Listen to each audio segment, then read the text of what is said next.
Nakatayo si Liza sa harap ngangkalan. Hinahalo niya ang nilulutong kaldereta nang marinig niya ang boses ng kanyang asawa mula sa sala, boses na matigas, maautoridad. Boses na matagal na niyang hindi naririnig sa loob ng kanilang bahay. Hindi ito ang boses ng isang asawa. Ito ang boses na ginagamit ni Anton sa kanyang tauhan sa opisina. Ilabas mo na yung mamahaling alak at ihain mo na ang ulam, bilis-bilisan mo katulong, natigilan siya. Nanigas ang kamay niyang may hawa na sandok. Katulong. Bumaon ang makuko niya sa hawakan ng sandok pero nanatiling kalmado ang kanyang mukha.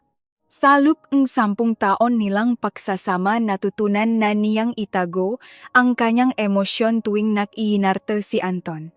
Pero ngayon sumobra na siya. Kaninang umaga ipinaliwanag na ni Anton ang mga patakaran ng laro. Darating ang bago niyang boss, si Sir Gregorio Villanueva.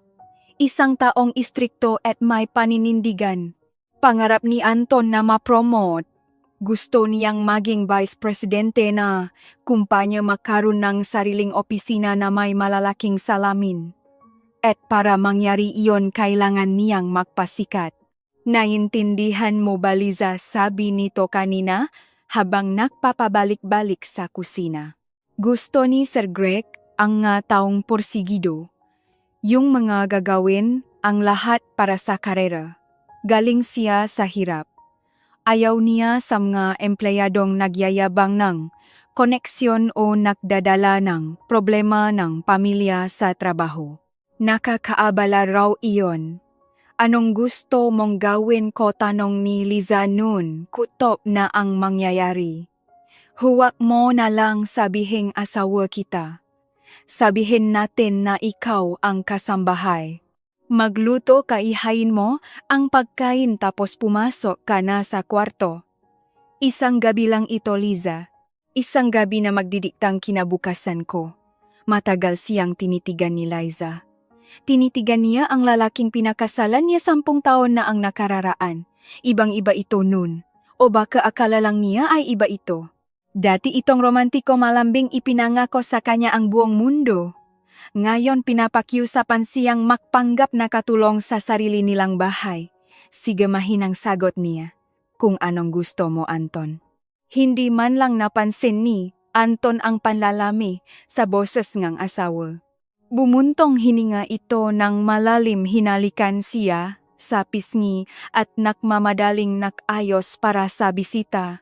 Naiwan si Liza sa gitna ng kusina nakatingin sa bintana. Ano kaya ang sasabihin ni Anton kung malaman nito ang totoang buong katotohanan tungkol sa babaeng pinakasalan niya 10 taon na ang nakalipas? Pero walang alam si Anton. Hindi siya kailanman naka-entry sa nakaroon ni Liza. Ang alam lang nito galing siya sa probinsya, patay na ang mga magulang niya at nagtrabaho siya sa isang ordinaryong kumpanya. Sapat na iyon kay Anton. Naghahanap itong maganda, tahimik at masunuring asawa. At iyon ang nakita niya. Ngayon habang inilalagay ni Liza ang bote, mamahaling alak at mga babasaging baso sa tray, nakaramdam siya ng kakaibang kapayapaan. At kaunting kuryosidad. Ano kayang mangyayari mamaya, paano magtatapos ang larong ito na sinimulan ni Anton nang hindi man lang nito kilala ang lahat ng manlalaro? Pumasok si Liza sa sala. Tuwid ang likod, walang emosyon ang mukha. Nakasandal si Anton sa sofa na papanggap na isang perpektong host. Sa tabi nito ay nakaupo ang isang lalaking nasa 50 taong gulang, nakasuot ng formal na barong may gaputing buhok at may matatalim na matang nagmamasid, si Gregorio Villanueva. Ibinaba ni Liza ang tray sa maliit na mesa nang hindi tumitingin sa bisita. Kalmado ang kanyang kamay, perpekto ang bawat galaw. Hindi na sayang ang taon ng pagdalo niya sa mga mararangyang salusalo. Kabisado niya kung paano magsilbi ng inumin na parang buong buhay niya itong ginagawa. Salamat. Pwede ka nang bumalik sa kusina at ihanda ang ulam utos ni Anthony, hindi man lang siya tinapunan ng tingin. Tumango si Liza at naglakat palabas. Pero bago siya makalabas ng pinto nakaramdam siya ng isang mabigat na titik. Lumingon siya at naktama ang paningin nila ni Sir Greg. Nakatitig ito sa kanya parang may sinusubukang alalahanin. Nagsalubong ang makilay nito may pagtataka sa mga mata, ngumiti lang ng bahagya si Liza. Isang magalang at malamig na ngitingang isang kasambahay at tuluyan nang lumabas ng kwarto. Pagdating sa kusina, sumandal siya sa refrigerator at mahinang natawa. Nakilala siya nito. O baka nagsisimula pa lang makilala. Gaano kaya katagal bago mabuo sa isip nito ang buwang kwento Gregorio Villanueva. 15 taon na ang nakalipas, isa lamang itong ordinaryong manager sa isang malaking korporasyon. At siya si Liza de los Santos ay ang nagisang anak ng may-ari ng korporasyong iyon, bata ambisyosa at bagong graduate ng kursong economics na may matataas na parangal. Gustong kanyang ama na magsimula siya sa ibaba. Gusto nitong maintindihan niya ang negosyo mula sa pinakapundasyon at ginawa niya. Nagtrabaho siya sa departamento kung saan boss niya si Gregorio Villanueva. Isang magaling tapat at may paninindigang tao, Ingenio Tualong Kungi, sino talaga si Liza. Para kay Greg, isa lang siyang ordinaryong intern. 2 taon silang nakatrabaho. Tinuruan siya nitong lahat pagsusuringang merkado pakikipagnegosasyon at kung paano basahin ang pagkataong nga tao. Istrikto ito mahigpit pero makatarungan, marami siyang natutunan hanggang sa nakdesisyon ang kanyang ama na ilipat siya sa main office at ipaalam sa lahat kung sino talaga siya. Si Greg ang pinakahuling nakaalam. Gulat na gulat ito at medyo nagtampo dahil naramdaman nitong nalinlang siya. Pero nakita na ama ni Liza ang katapatan at husay ni Greg. Inalok ito na posisyon sa Board of Directors. Mula noon umarangkada na ang karera ni Gregorio Villanueva. Pero si Liza, makalipas ang 3 taon pumanaw ang kanyang ama. Inatake sa puso. Pagkatapos ang libing nakagulo ang nga bangko. Nanghingi sila ang bayad para sa mga utang. Nanggipit ang mga malilit na shareholder na gawatak-watak ang board of directors. Kaya pumayak si Liza na ibenta ang karamihan sa mga shares ng kumpanya sa isang malaking investor. Nakuha niya ang kanyang parte. Isang napakalaking halaga na sapat para buhayin siya ng marangya habang buhay. Pero hindi nabibilingang para ang pamilya. Naiwan siyang mag-isa. Kaya nang makilala niya si Anton makalipas ang 1 taon. Isang lalaking malambing, maalaga at patay na patay sa kanya. Nagdesisyon siyang gusto niya na simpleng buhay. Isang ordinaryong pamilya. Walang politika sa korporasyon. Walang agawan sa kapangyarihan. Hindi niya sinabi kay Anton ang tungkol sa kanyang nakaraan. Para saan pa na in love ito kay Liza, isang simpleng babae na gustong maging asawa at ina. Hindi sa tagapagmana ng isang bilyonaryo. Inilagay niya ang pera niya sa mga trust fund at namuhay mula sa interes. Sinabi niya kay Anton na may maliit siyang nakuha mula sa namatay niyang nga magulang. Naniwala si Anton. Mas madali kasing maniwala. 10 taon niyang ginampanan ang papel na pinili niya. Tahimik masunuring asawa. Isang may bahay na naaasikaso ng tahanan at hindi nakikialam sa trabaho ng asawa. Masaya si Anton. At akala ni Liza masaya rin siya. Hanggang ngayong gabi. Inilabas ni Liza ang inihaw na lechon belly mula sa oven. Inayos niya ang kanin at mangga gulay sa plato. Kusa nang gumagalaw ang mga kamay, niya pero malayo ang kanyang isip. Kailan ba naging ganito? Si Anton kailan ito naging taong kayang tawagin siyang katulong? O baka ganito na talaga siya nun pa? Baka nagbulag-bulagan lang siya. Siguro nga, nagbulag-bulagan lang siya. Gusto niya kasing makaroon ng simplang buhay kaya pinalampas niya ang maraming bagay. Ang pambabalewala nito sa kanya. Ang hindi nito paghingingang opinyon niya. Ang unti-unting pagbabangang tingin nito sa kanya mula sa pagiging asawa papunta sa pagiging walang bayat na kasambahay. Ngayong gabi sinabi lang ni Anton ng malakas ang matagal na nitong iniisip. Binuhat niya ang tray ng pagkain at bumalik sa sala. Bibo at masiglang nakukuwento si Anton tungkol sa isang bagong proyekto. Nakikinig si Sir Greg tumatango pero malayo ang tingin. Nasimulang maglapa ng plato si Liza. Inuna niya ang bisita gaya ng nararapat.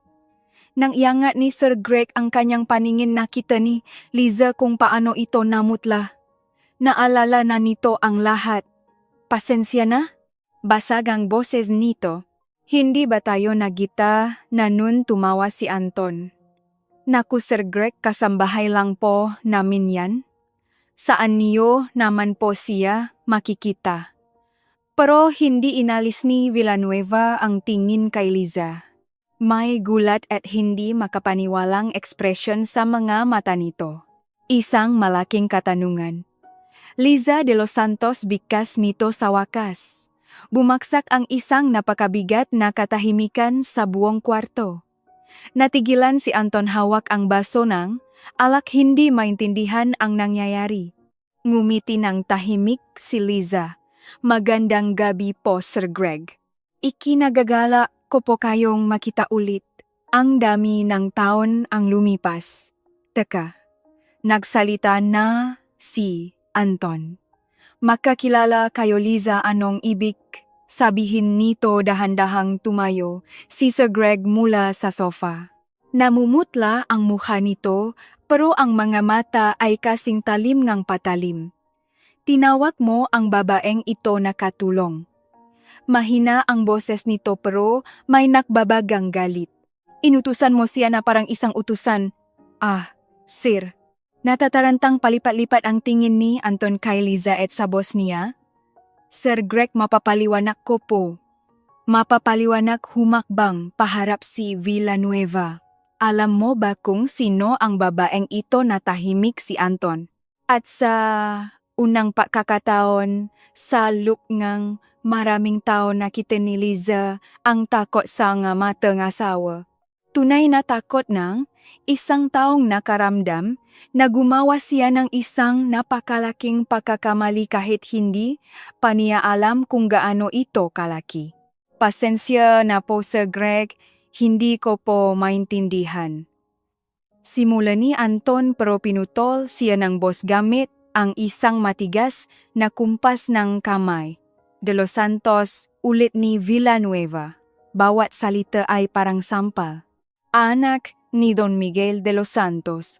Ang taong nagbigay sa akin ng pagkakataon para marating kung nasaan ako ngayon. Kalmadong nakatayo, si Liza sa gilid ng hapak-hawak pa rin ang lalagyan ng alak. Hindi siya gumalaw. Hindi nagbago ang kanyang ekspresyon. Tanging sa kailaliman ng kanyang mamata may dumaan na isang emosyon, pagod marahil, o isang matagal nang ibinaon na sakit. Sir Greg, mahinang sabi ni Liza, pakiusap kumalma po kayo. Ako po ang may gusto nito. Ikaw ang may gusto humarap ito sa kanya. Ang galit sa boses nito ay napalitan ng matinding pagtataka. Liza, anong sinasabi mo anong ikaw ang may gusto sa wakas na kapagsalita na si Anton? Dahan-dahan nitong ibinaba ang baso sa mesa. Nanginginig ang mga kamay nito. Liza de los Santos, tanong nito nakatingin sa asawa na parang ngayon lang niya ito nakita. Ikaw ang anak ni Don Miguel yung may-ari ng De los Santos Group of Companies, dati kalmadong pagtatama ni Liza. Matagal nang naibenta ang kumpanya. Wala na ang buhay na iyon. Pero bakit napasabunot si Anton sa sariling buhok? Bakit hindi mo sinabi sa akin kailanman ibinalik ni Liza ang lalagyan ng alak sa kabinet? Ang mga galaw niya ay mabagal at kontrolado. Galaw ngang isang taong buong-buong hawak ang sarili. Dahil gusto ko lang maging isang asawa, sagot niya.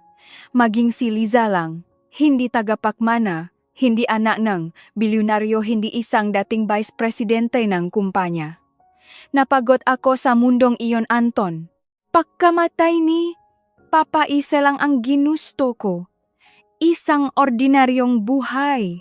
Ordinaryong buhay, ulit ni Anton, may bahid ng panunumbat at pagkataranta ang boses. Pwede mo sanang bilhin ang karera ko, pwede mo sanang buksan ang lahat ng pinto para sa akin, pero imbes na gawin yun, pinakasalan kita, papatuloy ni Liza. At sa unang pagkakataon naging matigas ang boses niya. Pinili kita, Anton. Hindi ang mga koneksyon mo, hindi ang katayuan mo sa buhay.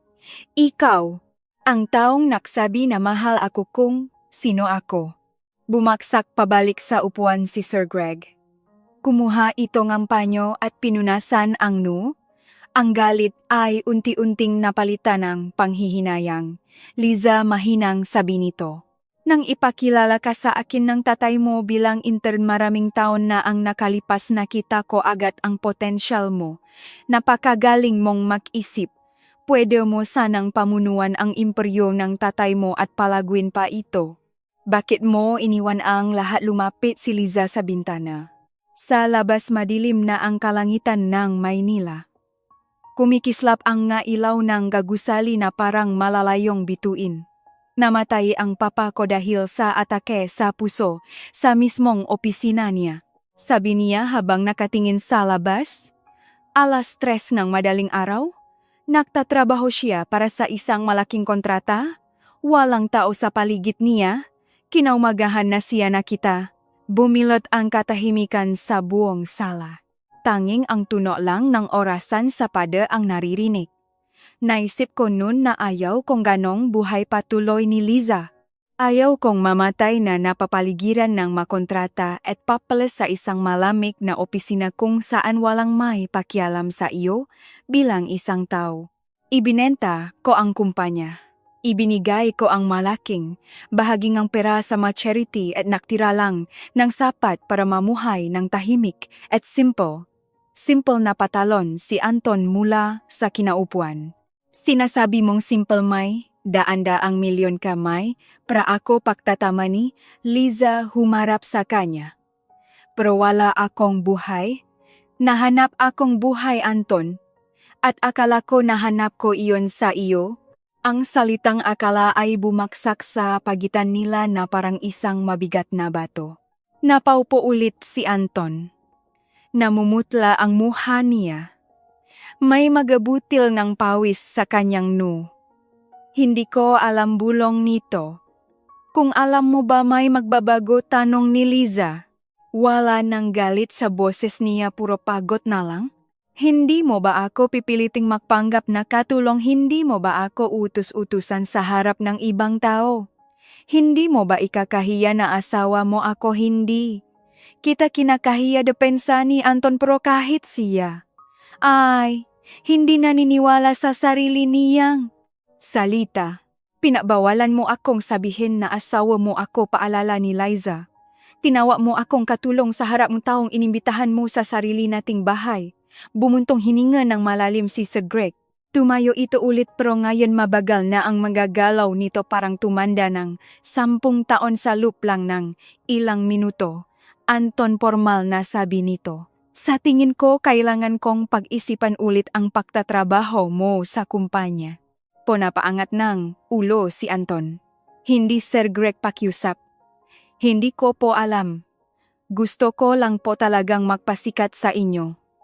Magpasikat ulit ni Villanueva, may halong pandidiri ang boses. Nakapagpasikat ka nga, Anton. Ipinakita mo na ikaw ay isang taong kayang hiyain ang sarili niyang asawa para lang ma-promote. Ipinakita mo kung ano ang mas mahalaga sa iyo, ang pamilya o ang ambisyon. Pero sir, Ang taong kayang gumawa nito sa sarili niyang pamilya ay kaya ring gawin ito sa negosyo matigas na patuloy ni Villanueva. Ibebenta mo ang nga katrabaho mo, ilalaglag mo ang nga kasosyo mo at tatraydurin mo ang kumpanya kung pabor ito sa iyo. Hindi ko kailangan ng ganyang empleyado. Mas lalong namutla si Anton. Hindi niyo po pwedeng gawin ito? Nagpakahirap po ako. Nagpakahirap ka para sa sarili mo, putol ni Villanueva. Malinaw na iyon ngayon. Umasa lang ako na nakakamali ako. Humarap ito kay Liza. Lumambot ang mukha nito. Liza, pasensya na kung ganito ang nangyari ngayong gabi. Ang tatay mo ay naging kaibigan at guro ko.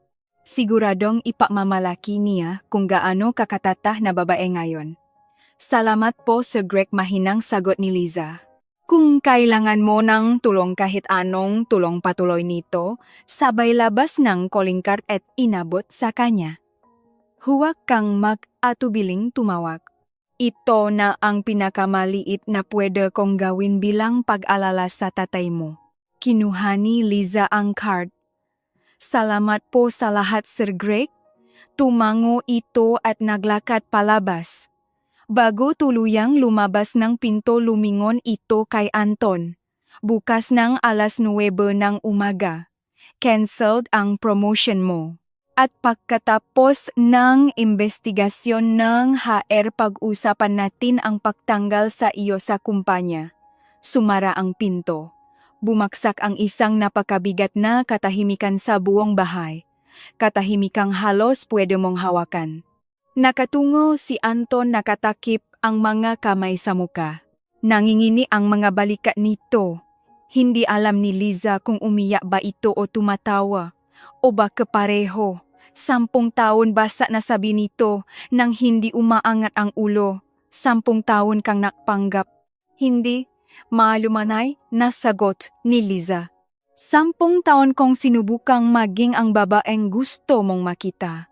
Magkaiba iyon. Nagsinungaling ka sa akin. Hindi ko sinabi ang buong totoo. Magkaibang bagay iyon. Hindi ka naman nagtanong tungkol sa nakaraan ko. Wala kang pakialam kung sino ako bago tayo nakakilala. Inangat ni Anton ang ulo niya. Namumula ang mga mata nito. Nawalan ako ngang trabaho, nawala ang karera ko. Nawala ang lahat ng pinahirapan ko dahil sa pinahiya mo ang sarili mong asawa sa harap ng ibang tao. Naupo si Liza sa gilid ng mesa, nakakrus ang mga braso. Sabihin mo nga sa akin, Anton, kailan mo ba naisip na mas mahalaga ang karera mo kaysa sa dignidad ko? Akala ko kasi gusto ni Sir Greg na perpekto ang lahat sa bahay, na may mga katulong na maayos ang lahat. Gusto ko lang mapasikat na tawa si Liza ng mapala. At para diyan handa kang palabasin na katulong ako, pagbawalan akong magsalita, utus-utusan ako na parang aso. Isang gabi lang naman iyon. Tumayo si Anton, rumehistro ang galit sa boses nito. Isang gabi lang, Liza, hindi ka ba makapaktis? Para sa akin ng isang gabi, 10 taon akong naktis. Bumaksak ang mga salitang iyon sa pagitan nila na parang yelo. Natigilan si Anton. Anong ibig mong sabihin? Tumayo si Liza at lumapit sa bintana. Kumikislap pa rin ang mga ilaw ng siyudad sa labas. Sa isa sa mga ilaw na iyon naroon ang dati niyang buhay. Ang buhay na tinakasan niya dahil akala niya may mas mahalaga siyang nahanap. Ang ibig kong sabihin, 10 taon akong nagpanggap. Nagpanggap ako na gusto kong maging simpleng may bahay, na masaya akong naglalaban ng polo mo at nagluluto ng almusal mo. Nasapat na sa akin ang minsan ng pagpuri mo at ang napakadalang mong pagpapakita ng pagmamahal. Hindi ka naman nagrereklamo dati. Dahil mahal kita, lumingon siya. Dahil akala ko ito na ang totoong buhay. Simple, ordinaryo, walang mga kontrata, walang mga laro sa korporasyon, walang pagpapanggap at walang mga maskara. At ano gayon may pesabos ni Anton? Naisisisi ka na gusto mo nang makipag-iwalay. Gusto mo nang bumalik sa dati mong buhay na isip si Liza. Magandang tanong. Ano nga ba ang gusto niya? Ilang oras pa lang ang nakakalipas, alam niya ang sagot. Gusto niya ng tahimik na pamilya, mga anak, simpleng kaligayahan. Pero ngayon habang nakatingin sa asawa niya, isang estranghero ang nakikita niya, isang lalaking handang isakripisyo ang dignidad niya para sa posisyon. Isang lalaking kahit ngayon hindi ang sakit na naidulot nito sa kanya ang inisip kundi ang nawalang trabaho. Hindi ko alam, tapat na sagot niya. Hindi ko talaga alam, Anton. Kailangan ko ngang oras para mag-isip, oras tumawa ito ng paga. Marami tayong oras. Marami na akong oras ngayon. Walang trabaho, walang kinabukasan, sino pang tatanggap sa akin pagkatapos nito? Sarili mo pa rin ang iniisip mo. Umiling si Liza. Kahit hanggang ngayon. Nalakat siya papunta sa guest room at huminto sa pinto. Dito ako matutulog. Bukas na tayo mag-usap. Kapag kalmado na tayong dalawa. Isinara ni Liza ang pinto at sumandal dito. Binalot siyang katahimikan na parang isang mainit na kumot. Kalmado ang tibok ng puso niya. Walang kaba, walang takot para sa bukas. Kundi isang kakaiba at matagal na niyang nakalimutang pakiramdam ng kagaanan. 10 taon. 10 taon niyang ginampanan ang papel na siya mismo ang pumili. Masunuring asawa na kukuntento sa kaunti, walang sariling boses. Akala niya iyon ang kaligayahan. Simpleng buhay, walang bigat ng responsibilidad, walang katapusang, meeting, walang mga desisyong makakaapekto sa buhay ng daan-daang tao. Pero ngayong gabi nahalo na ang lahat ng maskara. Sa labas ng pinto narinig niya ang nga mabibigat na yabak ni Anton. Naglalakad ito sa pasilyo, halatang nag-alangan kung kakatok ba o hindi. Narinig ni Liza na uminto ito sa tapat pinto na tihilan at saka muling lumayo. Wala siyang balak buksan ito. Mabagal ang takbo ang oras. Nakaupo si Liza sa gilid ng kama, nakatingin sa kawalan habang nakunahan sa isip niya ang nga alaala. Ang unang pakikita nila ni Anton sa isang kapehan. Ang pagiging malambing at maalaga nito. Ang kasal nilang simple at walang arte, eksakto sa ginusto niya. Ang maunang taon ng pagsasama nila kung saan akala niya ay masaya sila. Kailan ba nagbago ang lahat? Kailan siya sinimulang balewalain ni Anton? Kailan naging mas mahalaga ang ambisyon nito kaysa sa nararamdaman niya? O baka ang problema ay hindi kung kailan ito nagbago kundi kung kailan niya hinayaan ang sarili niyang maging anino na lang sa sarili niyang buhay. Masyadong mabilis dumating ang umaga. Halos hindi nakatulog si Liza, pero kakaiba ang sigla niya. Parang may isang matagal nang nakapatay na makina sa loop niya ang muling umandar. Naligo siya at nagsuot ng isang simple pero eleganteng damit. Hindi ang mga pambahay na lagi niyang suot kundi ang damit na binili niya noon pero hindi niya kailanman naisuot. Paglabas niyang kwarto, nakaupo na si Anton sa kusina. Mukha itong basahan. Pula ang mga mata, gusot ang polo na malamang ay suot pa rin nito kagabi. Sa mesa may isang tasang kape na hindi nagalaw. Liza, simula nito pagkakita sa kanya, basak at nagmamakaawa ang boses. Kailangan nating mag-usap. O, kalmadong sagot niya habang nagsasalin ng tubig sa baso. Kailangan nga. Bumagsak ang mabigat na katahimikan.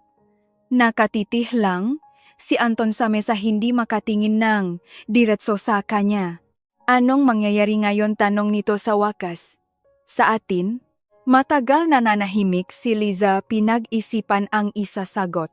Ang isang bahagi niya ang bahaging kumapit sa ilusyon ng kaligayahan sa loob ng 10 taon ay gustong sabihin na magiging maayos ang lahat na malalampasan nila ito na isa lang itong pagsubok.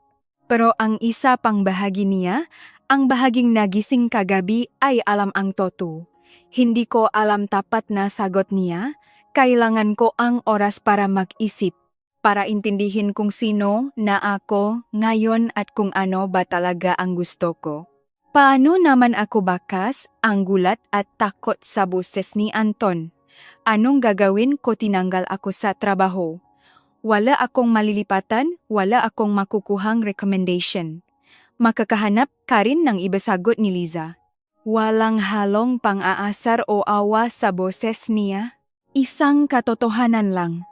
Matalino ka, nakapaaral ka, mahirap sa umpisa, pero kakayanin mo. Tayo ulit nito. May paasa pa ba tayo tiningnan ni Liza, ang lalaking nakasama niya sa loob ng 10 taon? At sa unang pagkataon nakita niya ang totoong pagkataon nito. Hindi ang perpektong bersyon, hindi ang lalaking nakilala niya noong una, kundi isang totoong tao na may mga kahinaan, ambisyon at pagiging makasarili. Siguro mahinang sabi niya, kung magbabago ka, kung talagang magbabago ka, hindi para sa karera, hindi para sa pera na alam mo na ngayong meron ako, kundi para sa sarili mo, para maging isang lalaking kayang tingnan ang asawa niya, hindi bilang isang katulong o isang tropeo, kundi isang kapantay na kasangga. Tumango si Anton pero nakita ni Liza na hindi pa rin ito lubusang naiintindihan. Darating din ang pag-intindi kung darating man. Alis muna akong ilang araw, anunsyo niya. Kailangan kong mapag-isa. Kailangan kong hanapin ang sarili ko. Saan ka pupunta, hindi na mahalaga iyon. Tumalikot siya para umalis pero huminto siya sa may pinto. Anton, tawag niya nang hindi lumilingon. Kagabi nung tinawag mo akong katulong. Alam mo ba kung anong naramdaman ko? Hindi ito sumagot. Nakaluwag ako nga, hininga pag-amin ni Liza. Dahil sa wakas nahulog na ang maskara. 10 taon akong napanggap na sapat na sa akin ang maging saling puso sa sarili kong buhay. Pero kagabi na-realize ko na kasinungalingan ang lahat ng iyon. Pagod na akong maging anino lang. Pagkasabi nun tuluyan na siyang lumabas ng bahay, iniwan si Anton kasama ang nga sarili nitong isipin. Makalipas ang 1 oras nakasakay na si Liza sa isang taksi papuntang Makati. Wala siyang dalang maraming gamit, isang maliit na bag lang na naglalaman ng mga pangangailangan niya. Nasa bulsa niya ang cellphone. Umilaw ang screen dahil sa isang mensahe mula kay Sir Greg. Liza, kung kailangan mong tulong o kahit may makakausap lang, nandito ako. Napakalaki ngang utang na loob ko sa tatay mo at ikaliligaya kong tulungan ang anak niya. Walang kapalit bilang isang lumang kaibigan lang ng pamilya. Ilang beses binasa ni Liza ang mensahe. Mabuting tao si Villanueva. Kaya pala ganun na lang ang tiwala ng kanyang ama dito. Siguro dapat niyang tanggapin ang alok nito, hindi tulong na literal, kundi ang pagkakataong makausap ang isang taong nakakakilala sa kanya mula sa dati niyang buhay. Huminto ang taksi sa isang maliit pero maayos na hotel sa isang tahimik na kalsada sa Makati. Hindi marangya pero comfortable at pribado. Eksakto sa kailangan niya ngayon. Nakbayat si Liza, bumaba at huminga ng malalim. Sa harap niya ay isang kinabukasang walang kasiguraduhan, nakakatakot pero nakaka-excite. Hindi niya alam kung babalikan pa niya si Anton, kung babalik ba siya sa negosyo, o kung mahanap ba niya ang kaligayahang matagal na niyang hinahanap. Pero sa unang pagkakataon sa loob ng mahabang panahon, naramdaman ni Liza na hawa na niya ulit ang sarili niyang buhay. At umpisa pa lang ito. Tahimik at simpleng-simple ang kwarto sa hotel. Puting pader kurtinang kulay kape mga muebles na mukhang galing sa isang ordinaryong katalogo. Walang tigil sa pa-ring ang cellphone niya mula sa mga tawa ni Anton. Nung una mga galit na text ipinahama mo ako. Dahil sa iyo nawala ang lahat sa akin tapos nakmamakaawa Liza pasensya na hindi ko sinasadya. Mag-usap tayo? At sa huli desperado pakiusap bumalik ka na? Makbabago na ako. Inisilent niya ang phone inilapak nang nakataop sa mesa at humiga sa kama nang hindi nagpapalit ng damit. Nakatitik lang siya sa kisame.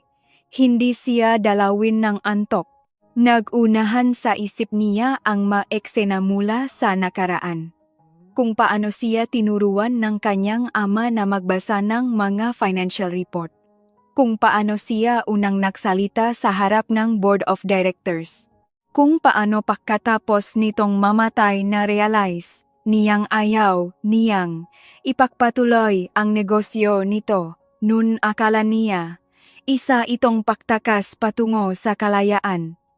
Ngayon alam na niyang isa pala itong pagtakas mula sa sarili niya. Sinalubong siya ang umaga na may maambon at makulimlim na kalangitan at isang kumatok sa pinto. Napabuntong hininga si Liza at tiningnan ang orasan. 8:00 ngang umaga. Hindi niya maalala kung anong oras siya nakatulog. Paglapit sa pinto sumilip siya sa peephole at natigilan.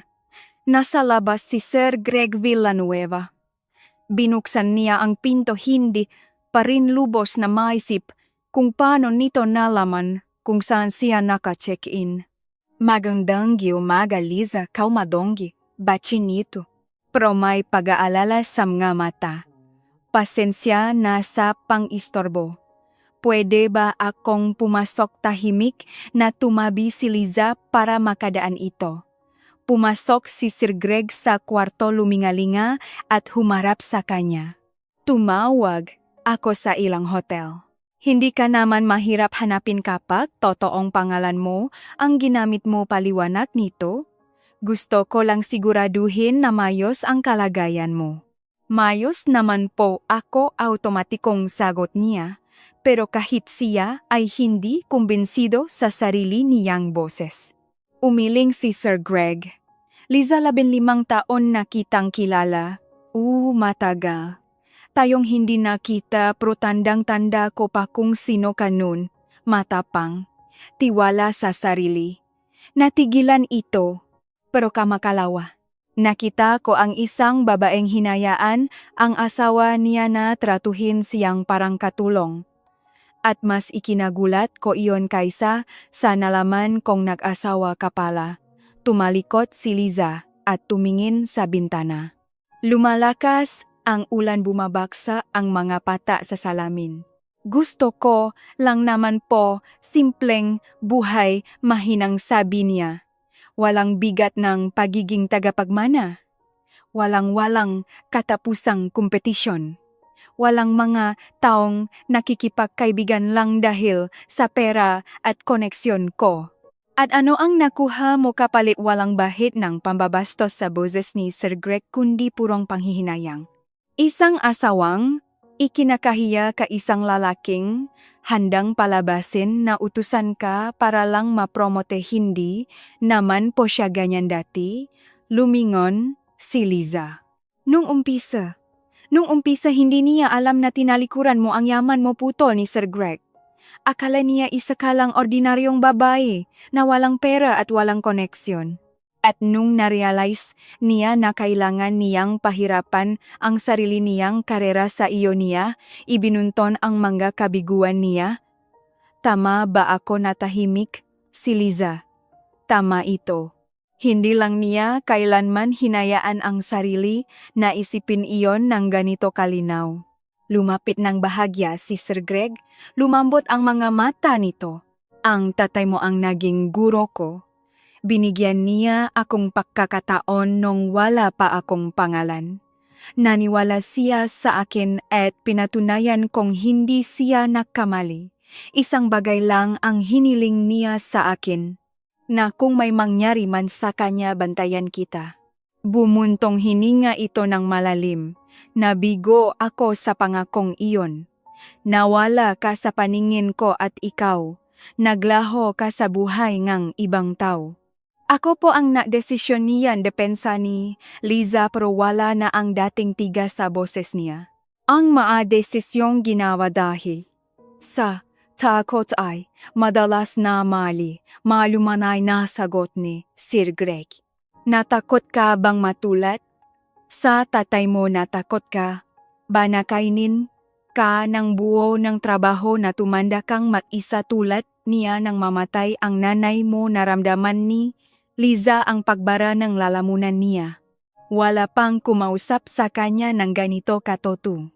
Walang nakakita sa matunay niyang takot. Namatay po si Papa sa lupngang opisina niya, bulong niya. Mag-isa sa gitna nga mapapeles at report. Wala siyang mga kaibigan puro lang kasosyo sa negosyo. At akala ko kapag pinili ko ang ibang landas hindi ko maulit ang mga pagkakamali niya. Pero imbes na mangyari iyon naiwala mo ang sarili mo pagtatapos ni Sir Greg. Liza, toto na puro trabaho ang inatupak ng tatay mo. Pero mahal niya ang ginagawa niya. Binago niya ang mundo sa paligid niya nagbigay siya ng trabaho sa libu-libong tao marami siyang natulungan. Oh, naging mag-isa siya, pero hindi siya naging malungkot. Ikaw malungkot ka at mag-isa ka kahit pa may asawa ka, parang sintensya ang masalita ni Sir Greg. Napaupo si Liza sa gilid ngan kamapakiramdam niya ay may nadudurok sa loob niya. Gumuho ang pader ng kasinungalingan na 10 taon niyang itinayo para pagtaguan. Hindi ko na po alam ang gagawin ko pag-amin niya. At sa pag-aming iyon lumabas ang kahinaan na ilang taon niyang pinigilan. Naupo si Sir Greg sa silya nag-iwan ng magalang na distansya. Para sa umpisa tumigil ka na sa pagtatago. Sa sarili mo sa nakaraan mo at sa mga kakayahan mo. Ikaw si Liza de los Santos, anak ng taong na tayo ngisang imperyo mula sa wala. Isang babaeng kayang magpatakbong board of directors ng mas magaling pa sa mga veteranong manager.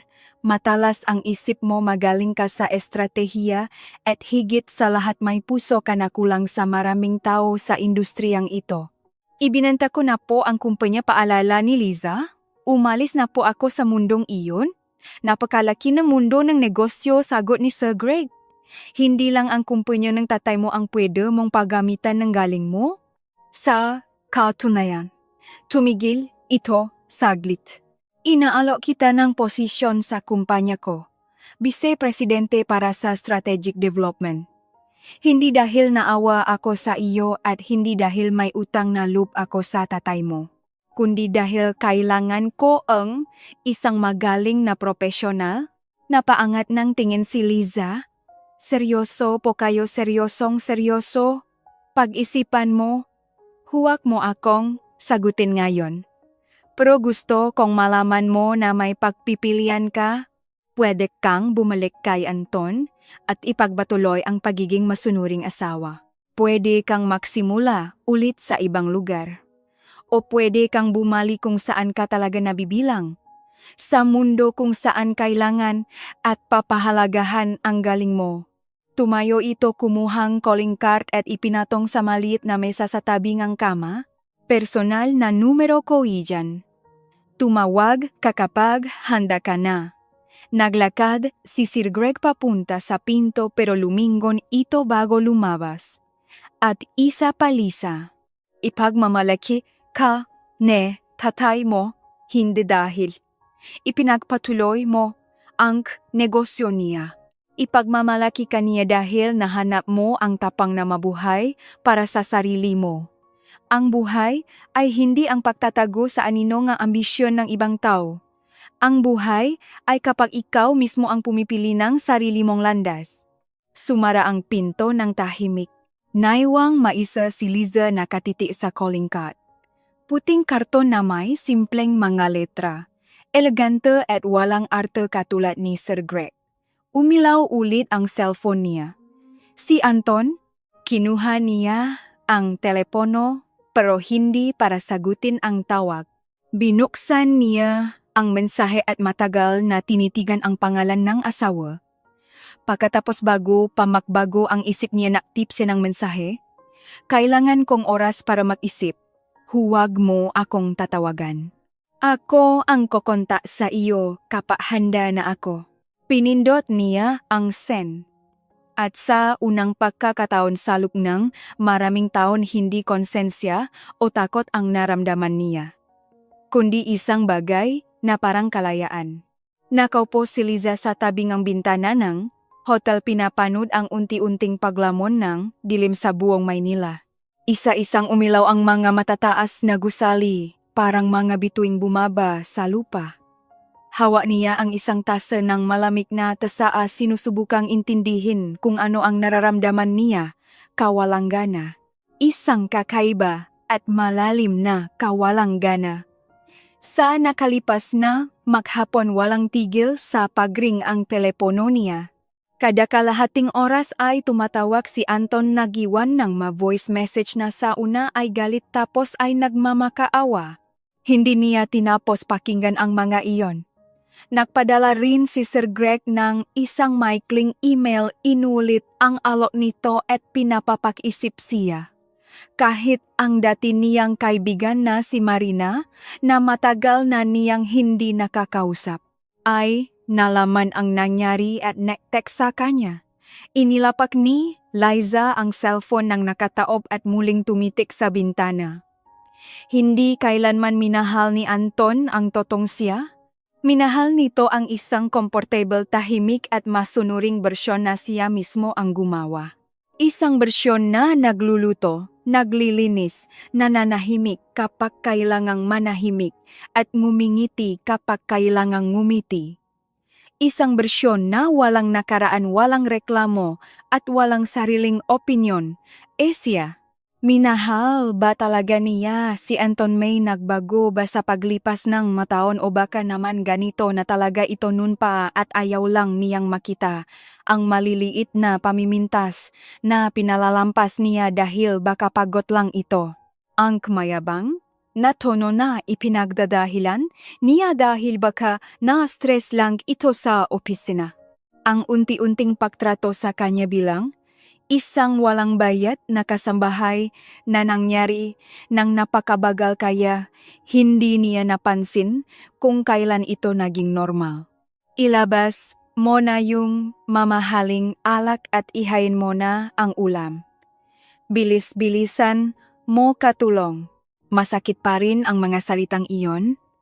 Hindi dahil tinawag siyang katulong sa harap ng boss nito. Siya mismo ang pumayag sa papel na iyon. Kundi dahil sa buses nito walang kahit anong bahit nagpakaalanlangan o pagsisisi. Kinausap siya nito sa paraang nakasanayan na nito. Ang pagbisita ni Sir Greg ay nabigay lang ng lisensya kay Anton para sabihin ng malakas ang matagal na nitong iniisip. Na-vibrate ulit ang cellphone. Binaliktad ito ni Liza at nakita ang isang mensahe mula sa hindi kilalang numero. Magandang gabi, Liza. Ako si Anthony Annabellen. Baka hindi mo na ako natatandaan. Nagtrabaho ako sa legal department ng papa mo. Ibinigay sa akin ni Sir Greg ang numero mo. Kailangan kitang makausap tungkol sa isang mahalagang bagay na may kinalaman sa mana ni Don Miguel. Bukas ng 3:00 ng hapon sa isang tahimik na cafe sa Greenbelt. Importante ito. Napakunot ang noni Liza. Mana. Ibinenta na niya ang kumpanya maraming taon na ang nakalipas. Lahat ng papeles ay naayos ng walang problema. Ano pa ba ang kailangang asikasuhin pagkatapos ng napakahabang panahon? Nagtip siya ng maikling sagot. Pupunta ako. Isa na namang gabi na hindi siya makatulog, paling-paling si Liza sa napakalambot na kamang hotel, nakakatulog ng mababaw at nagigising ulit na panaginipan niya ang kanyang ama. Hindi yung itsura nito nung mga huling buwan ng sakit nito na payat at namumutla, kundi yung masigla at puno ang buhay katulad ng naaalala niya nung bata pa siya. Sa panaginip nakaupo ito sa opisina at siya bilang isang maliit na bata ay umakyat sa kandungan nito. Papa, kapah lumaki ba ako kaya ko ring magpatakbo ng ganito kalaking kumpanya? Kaya mo kung gugustuhin mo? Pero ang pinakamahalaga, Liza, hindi ang kumpanya. Ang pinakamahalaga ay ang manatili kang totu sa sarili mo kahit anong mangyari. Pangako, pangako. Nagising si Liza na basang ang luha ang mga pisngi. Sa labas ng bintana, sumisikat na ang araw. Sorry, papabulong niya sa hangin. Hindi ko natupad ang pangako ko. Tumayo, si Attorney Annabellen nang pumasok, si Liza sa kafe at mahigpit na nakipagkamay sa kanya. Salamat at nakapunta ka, sabi nito nang makaupo sila sa isang tahimik na sulok. Naintindihan ko na naging mahirap ang mga nakaraang araw para sa iyo. Natatakang nataas ang kilay si Liza. Naiwento sa akin ng bahagyo ni Sir Greg ang sitwasyon, paliwanag ang abogado. Huwag kang mag-alala, walang nga detalye. Sinabi lang niya na may mga hindi inaasahang pangyayari sa buhay mo ngayon. Parang gano'n na nga po, matipid na sagot ni Liza. Nabanggit niyo po ang tungkol sa mano ni Papa. Tumango si Attorney Belen at naglabas ng isang makapal na folder mula sa bag nito. Nang ibenta mo ang kumpanya, naiwan ang Papa mo nga safety net. Nahulaan niya na baka gumawa kang nga pabit-labit lang desisyon dahil sa sobrang lungkot. Natigilan si Liza. Anong ibig niyong sabihin gumawa? Si Don Miguel ngang isang trust fund sa pangalan mo 2 buwan bago siya mamatay. Inilagay niya ron ang malaking bahagi ngang mapersonal niyang ari-arian. Hindi pera ngang kumpanya kundi personal na yaman. Mangga lupa, bahay, share sa ibang negosyo at mangga investment. May kondisyon na makukuha mo lang ang excess dito kapag naging kritikal na ang sitwasyon mo sa buhay. Binuksan nito ang folder at inabot ang isang dokumento kay Liza. Sa paglipas ng mga taon, lumaki ang pondo. Sa ngayon, ang halaga nito ay nasa halos 4 na bilyong piso. Pakiramdam ni Liza ay gumuho ang sahig na inaapakan niya. 4 na bilyon? Hindi siya makapagsalita.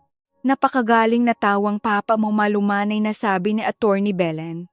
Alam niya na tatalikuran mo ang kumpanya, pero alam din niya na balang araw kakailanganin mo ngang kakayahan para makabalik sa totoong ikaw kung gugustuhin mong bumalik.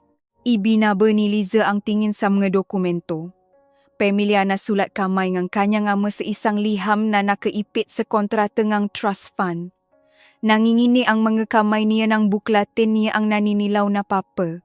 Mahal kong Liza, kung binabasa mo ito, ibig sabihin ay maraming taon na ang lumipas o nasa isang mahirap kang sitwasyon. Anuman ang dahilan, gusto kong malaman mo na hindi ko kailanman inasahan na pamumunuan mo ang kumpanya. Isa lang ang inasahan ko, ang maging masaya ka at manatiling totu sa sarili mo. Kung pinili mo ang ibang landas, karapatan mo iyon.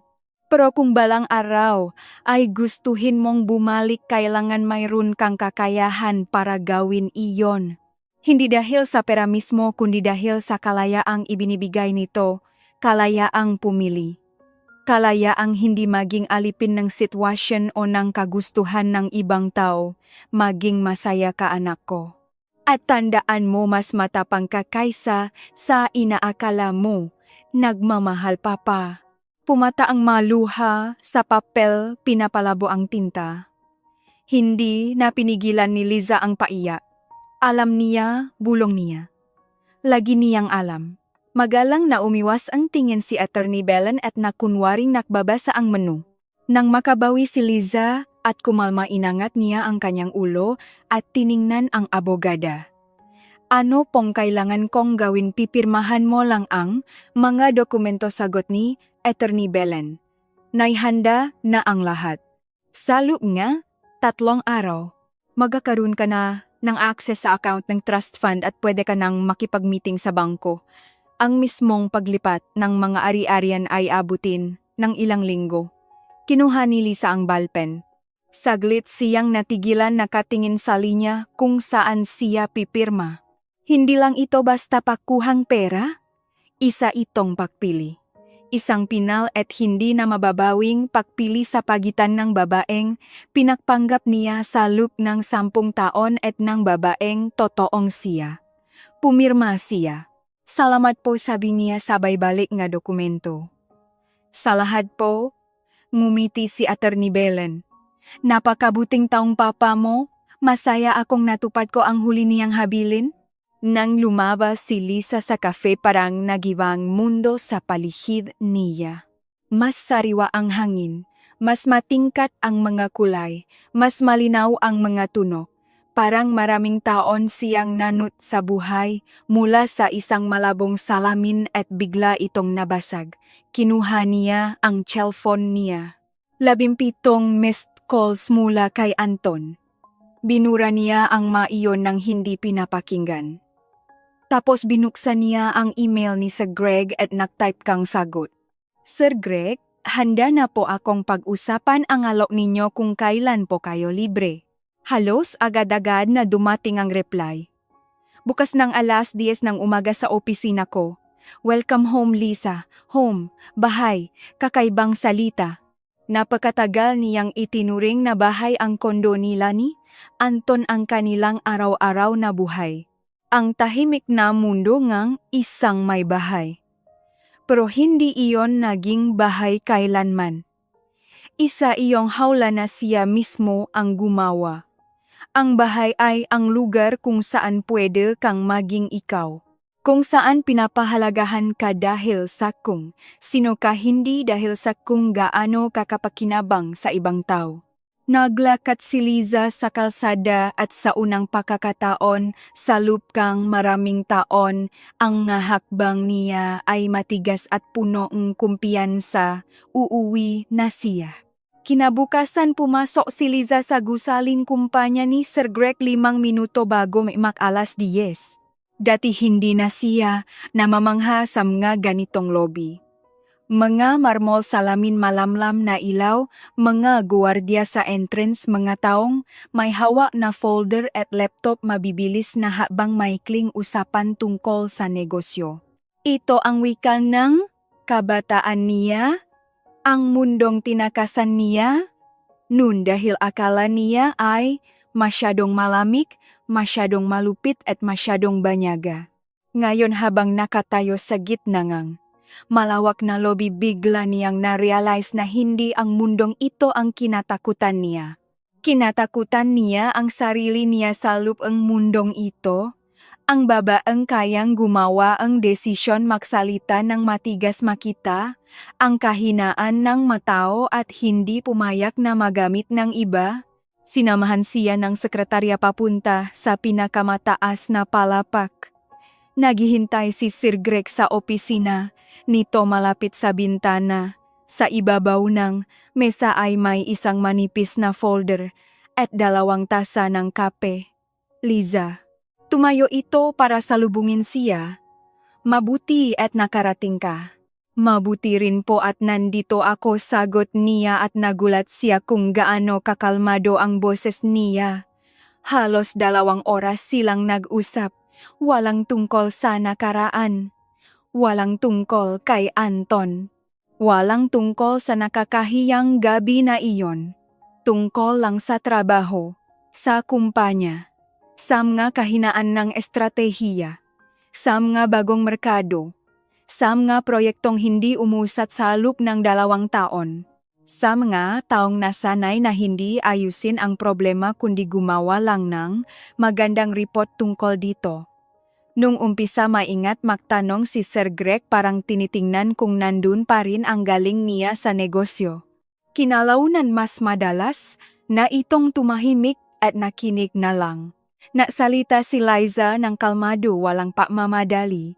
Pero nandun ang talas na matagal na niyang ibinaon sa sarili niya. Nakikita niya ang istruktura ng negosyo na parang hindi folder ng mga report ang nasa harap niya, kundi isang nakabukas na mapa kung saan ang mahinang bahagi, kung saan ang sobrang gastos. kung saan ang manager ay tinatakpan lang ang kawalan ng kakayahan gamit ang mabubulaklak na salita.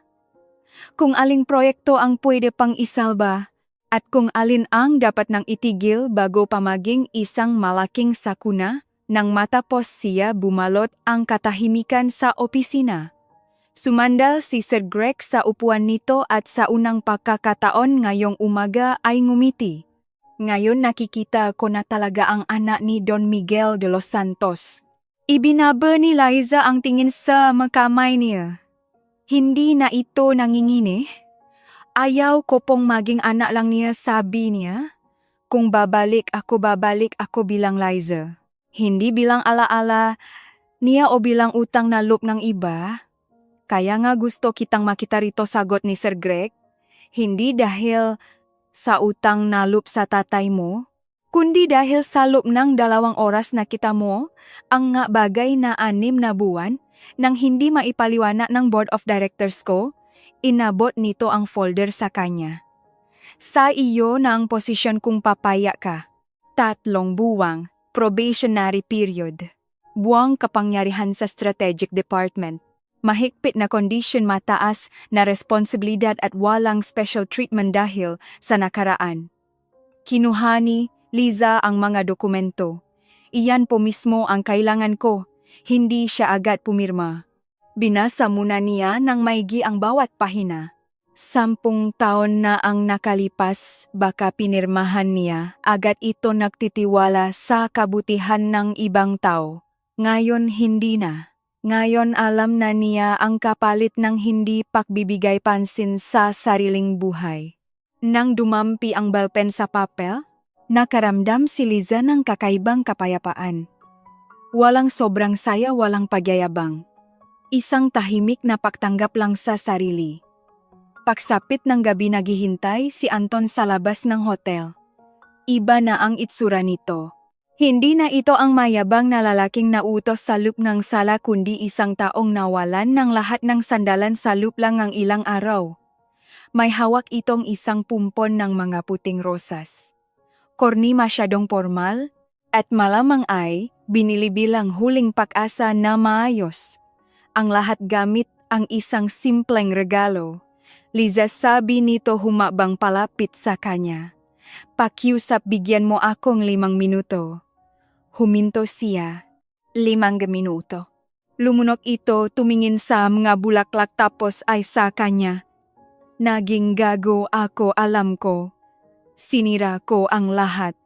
Pero 10 taon tayong nagsama, hindi natin pwedeng itapon na lang iyon. Hindi nga paksang ayon ni Liza. Kaya nga ayaw ko nang mapanggap na walang nangyari. Mabilis na tumango si Anton. Handa akong magbago, promise. Nag-resign na ako. Hindi na gumawa ng iskandalo si Sir Greg, pinakiusapan na lang akong umalis. Maghahanap akong ibang trabaho. Magsisimula tayo ulit. Lalo na ngayon, na may mga oportunidad ka na. Natigilan ito pero huli na. Mabagal na inangat ni Liza ang tingin sa kanya. Oportunidad? Namutla si Anton nang marealisa kung paano pakinggan ang sinabi niya. Hindi iyon ang ibig kong sabihin. Iyon mismo, Anton. Hindi, Liza, makinig ka. Gusto ko lang sabihin na mas magiging madali na para sa atin na gayon. Pwede kang magtayo na negosyo, tutulungan kita. Magaling naman ako sa pamamahala. Sa pamamahala, mahinang tanong niya. Nawalan kang trabaho dahil napagdesisyonan mong hiyain ang asawa mo sa harap ng boss mo tapos ngayon gusto mong pamahalaan ang pera ko, umiwas ito ng tingin? Asawa mo ako? Ang isang asawa ay hindi itinatago ang asawa niya bilang katulong kapag nahihiya siyang ipakilala ito sa bisita. Bumuntong hininga ng malakas si Anton. May dumaang galit sa mga mata nito. Ang pamilyar na galit na dati ay pilit na hindi pinapansin ni Liza. Ganun dahil mayaman ka. Nang tagapagmana ngayon hindi mo na ako kailangan matagal. Siyang tinitigan ni Liza.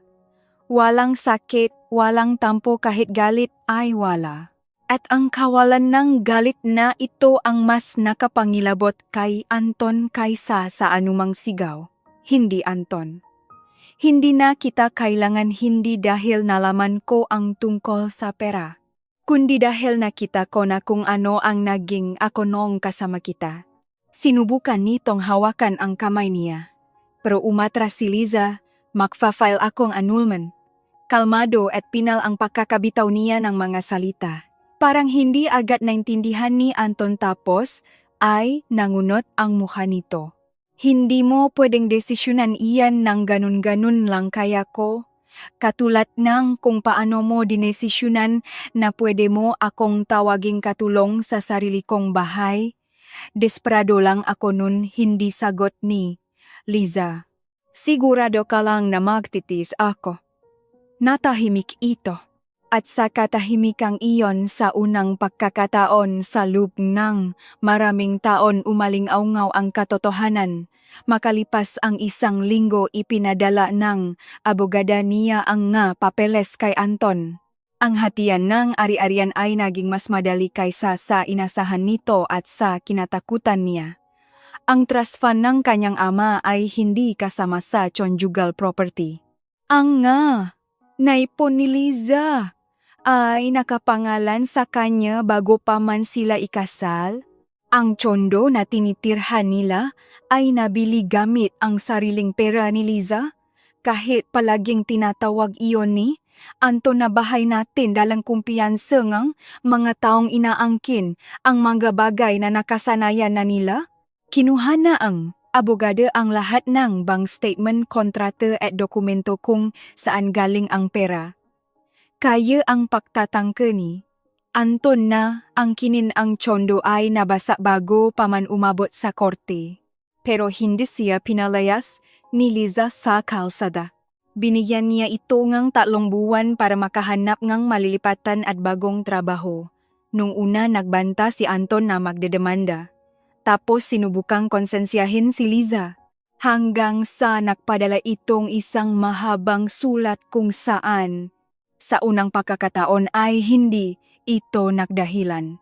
Nagsulat ito ng tungkol sa inggit niya, tungkol sa takot niyang maging palpak, tungkol sa kung gaano kagaan ang buhay niya sa piling ngang isang babaeng pinaliit ang sarili para lang magmukha siyang malaki.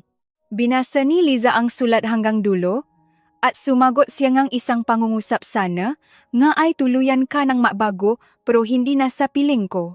Pagkatapos nun gumaan ang lahat, ang pagtatrabaho sa kumpanya ni Sir Greg ay hindi naging isang magandang fairy tale, walang instant na tagumpay, walang malalakas na palakpakan at walang mga opisinang agad na sumuko sa kanya, may mga mahahabang meeting, may pagtutol mula sa mga matatandang manager. May mga malamig na tingin mula sa mga taong nag-aakalang paborito lang siya ng boss. May mga pagkakamali, mga gabing walang tulog, at mga sandaling umuwi si Liza sa isang walang taong tsondo at tinatanong ang sarili kung huli na ba para magsimula ulit.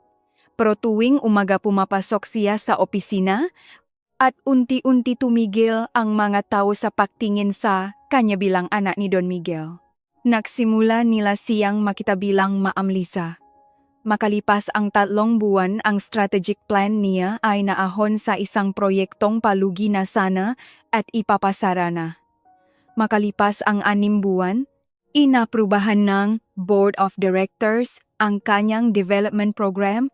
Makalipas ang 1 taon nagbukas, ang kumpanya ng isang bagong charity foundation na ipinangalan kay Don Miguel de los Santos. Hindi ito pakitang tao. Hindi para sa report o sa magagandang litrato sa diaryo, totoo ito.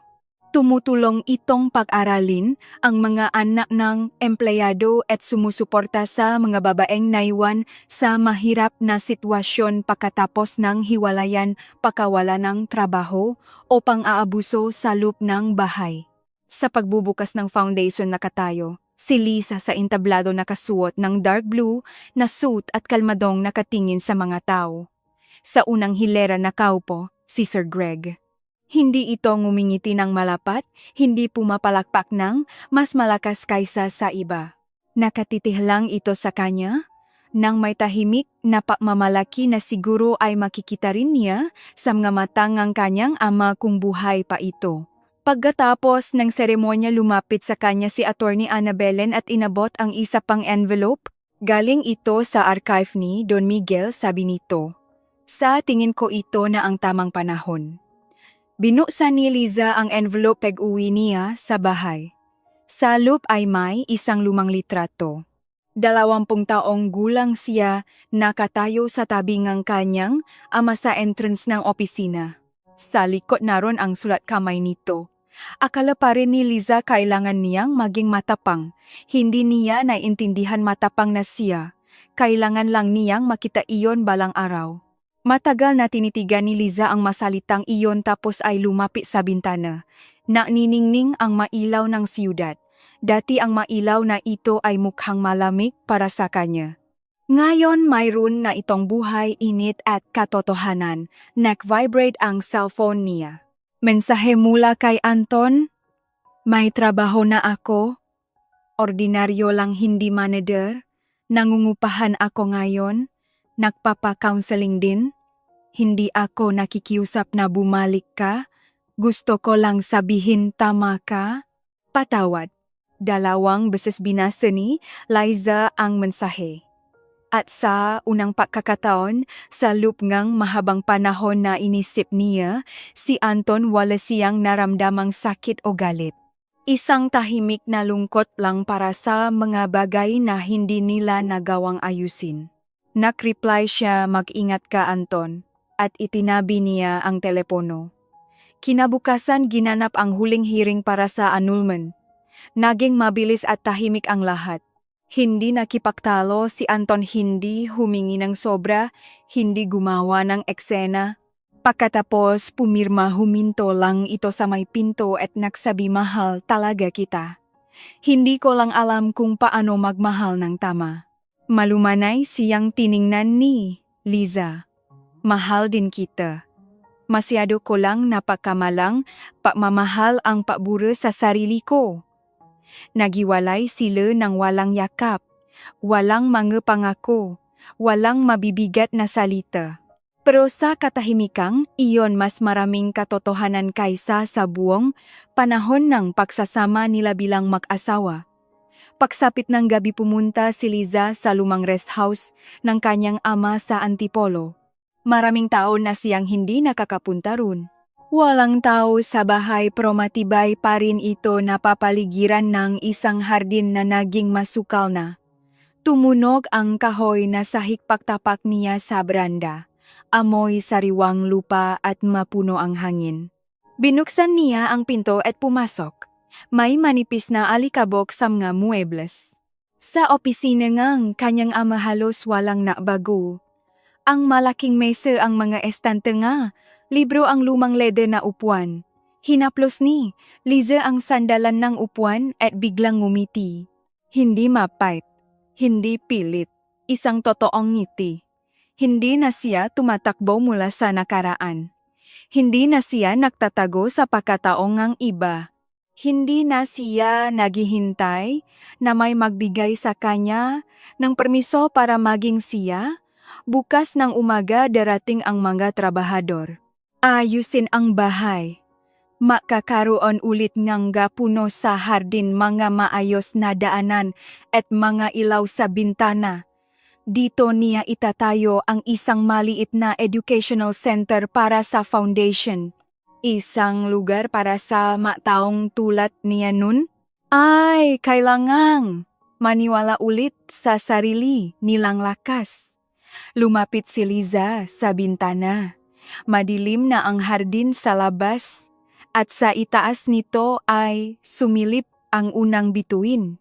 Dati akala niya ang hustisya ay kapag nawala ang lahat sa taong nanakit sa iyo. Ngayon naiintindihan na niya. Ang totong hustisya ay kapag tumigil ka nang iwaksi ang sarili mo. Nakakuha si Anton hindi ng pakasira, kundi ng isang leksyon na hindi na niya matatakasan. Nabayaran ni Sir Greg ang utang na loob sa kanyang ama. Ang kanyang ama kahit lumipas na ang maraming taon ay nabigyan siya ng kalayaan. At siya, mismo sa wakas ay, pinili ang isang buhay kung saan hindi na siya, isang anino hindi na isang komportableng, asawa at hindi na isang tahimik na katulong. Siya ay si Liza de los Santos. Isang babaeng minsan hinayaan ang sariling hiyain, at sa mismong sandaling iyon naalala niya kung sino talaga siya noon pa man. Pinatay ni Liza ang ilaw sa opisina, isinara ang pinto at lumabas sa branda. Marami pang trabahong naghihintay, maraming desisyong gagawin, maraming araw na walang kasiguraduhang magiging madali. Pero ngayon ang bawat isa sa mga araw na iyon ay pag-ari na niya, at sapat na iyon.